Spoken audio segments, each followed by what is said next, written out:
Olá, Cris. Olá a todos os ouvintes da Noroeste FM. Um prazer conversar com vocês mais uma vez. E nesse momento conversar com você sobre uma questão muito delicada, né? Não sei se os ouvintes da Noroeste FM sabem, eu sou médico sanitarista, então nós estamos falando exatamente agora da minha área de especialidade profissional, técnica, né? Sou professor da PUC também nessa área de saúde da família, saúde pública. Então, tenho estudado muito essa questão do coronavírus, dialogado com vários técnicos e quero dialogar com as pessoas, não no sentido de promover qualquer alarme ou qualquer coisa assim, mas para falar um pouco de alguns aspectos que têm que ser pontuados para a gente enfrentar essa crise da melhor maneira possível.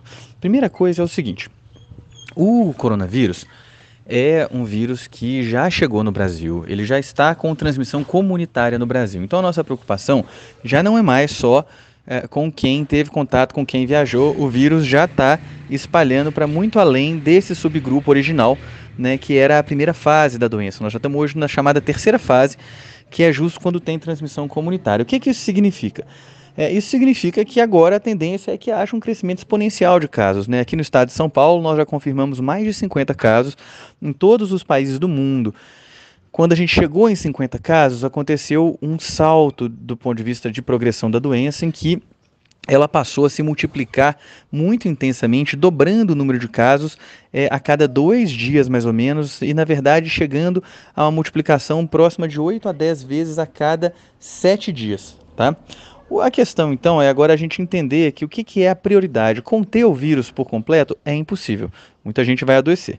O que nós precisamos fazer é garantir que o coronavírus se espalhe e se difunda pelo nosso país e pelo nosso estado de uma maneira mais suave, mais gradativa. E o que se demonstrou que funciona para garantir que isso aconteça? O que funciona são as chamadas ações de restrição da socialização. O que isso significa? Significa sim, e não é para causar alarme, feito eu disse, que é hora de mudar significativamente os nossos comportamentos. Não é hora, então, de participar de qualquer atividade coletiva. Infelizmente, né, o Brasil precisa do povo na rua, precisa do povo em luta, mas essa é hora de adiar, cancelar e desmarcar eventos que vão desde grandes manifestações até eventos esportivos que não podem acontecer com o público e também eventos culturais, religiosos, né? Viagens têm que ser evitadas porque os aeroportos e os aviões são grandes centros de distribuição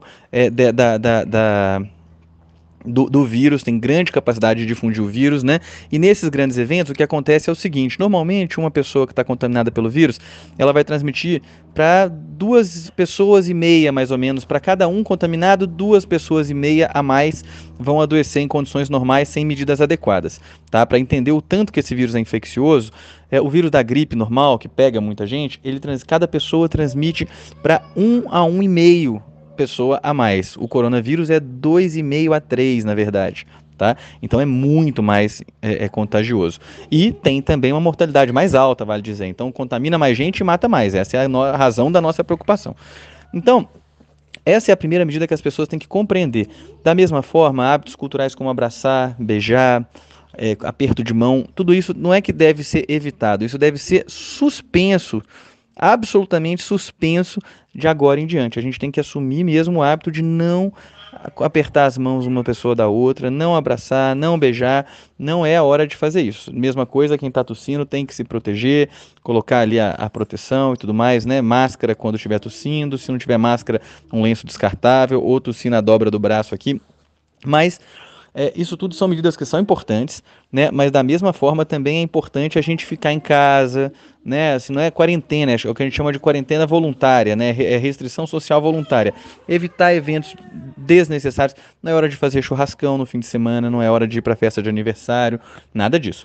E por que toda essa preocupação? Porque é o seguinte, vamos entender que nós no Brasil a gente tem um contexto de sistema de saúde que vem sendo sistematicamente estrangulado, sufocado, né? Nós temos uma política no governo federal, instituída em 2016, com a PEC do Teto, a Emenda Constitucional número 95, que de 2017 para cá já tirou 20 bilhões de reais do SUS e esse ano vai tirar mais 9 bilhões de reais do que a gente deveria ter. Então nós estamos falando de cerca de 30 bilhões de reais a menos em apenas 4 anos. É um baita de um impacto no Sistema Único de Saúde.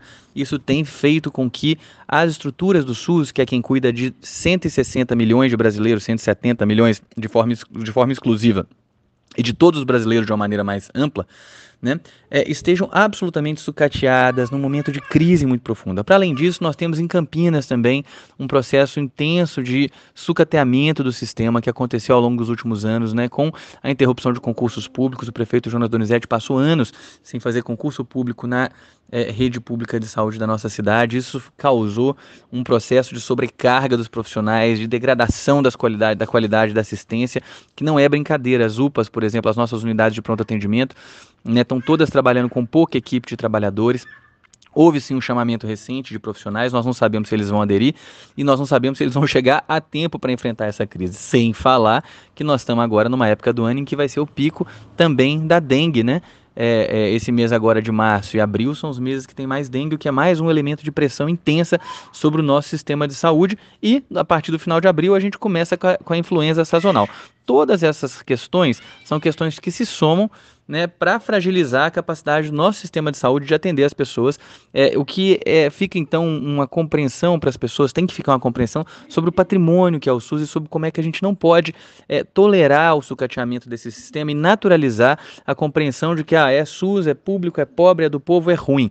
O SUS não é ruim, o SUS é um baita sistema que faz um monte de coisa e que mesmo sucateado ainda é a principal esperança do povo brasileiro de conseguir resistir a essa questão do coronavírus. São sistemas de informação muito eficientes, muito potentes, sistemas de assistência muito importantes, né? E aí o que nós vamos precisar até agora é muita pressão para que o Paulo Guedes, né, e esses neoliberais absolutamente sem escrúpulos que estão em Brasília liberem recursos para que os estados e municípios tenham grana para estruturar mais leitos de UTI e a gente possa ter as medidas de enfrentamento ao coronavírus instaladas em quantidade e qualidade adequada, além da gente assumir essas medidas que eu falei mais cedo de radical restrição social, porque em outros países do mundo isso foi o que foi demonstrado que conseguiu conter a epidemia e diminuir a mortalidade também pelo vírus. Todas essas ações têm que ser tomadas a partir de hoje.